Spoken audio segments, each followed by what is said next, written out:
Ici, nous sommes au rez-de-chaussée d'un bâtiment qui a été défini comme le bâtiment Covid de la Riboisière.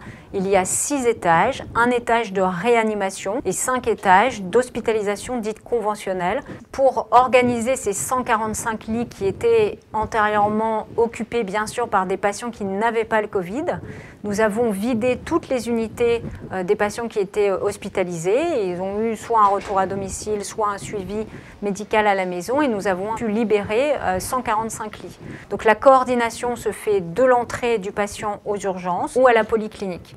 Il est vu par un médecin. S'il n'a pas de critères dits de gravité ou d'hospitalisation, pas essoufflé, pas de diminution du taux d'oxygène dans le sang, il est prélevé pour le Covid et il rentre chez lui avec des recommandations d'hygiène, d'isolement et de surveillance de l'essoufflement et de la fièvre. Soit le patient présente quelques critères de gravité, c'est-à-dire il est essoufflé ou il a une diminution du taux d'oxygène dans le sang, et dans ce cas-là, il va être hospitalisé. Dans un premier temps, pour que ça aille vite, il va être hospitalisé dans une unité de courte durée, moins de 24 heures, puis transféré dans ce bâtiment pour une hospitalisation plus longue qui va durer entre 7 et 14 jours. Soit le patient arrive déjà dans un tableau très sévère et c'est le plus souvent ce qu'on appelle une détresse respiratoire. Et dans ce cas-là, le plus souvent, il va directement en réanimation.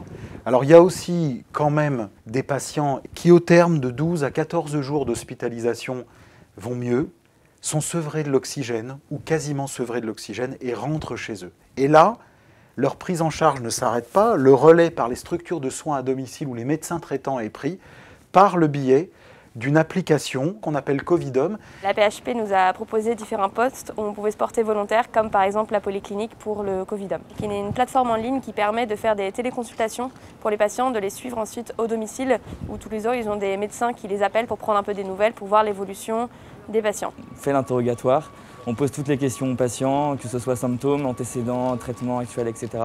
La localisation géographique unique de tous les patients Covid positifs non critiques dans un seul et unique bâtiment était plus simple pour leur gestion au quotidien et la gestion de la sévérité de ces malades. Tous mes médecins et tout le personnel non médical a été également renforcé, sont présents sur le terrain 7 jours sur 7 et 24 heures sur 24. Les capacités d'accueil de notre groupe hospitalier sont augmentées du mieux qu'on le peut.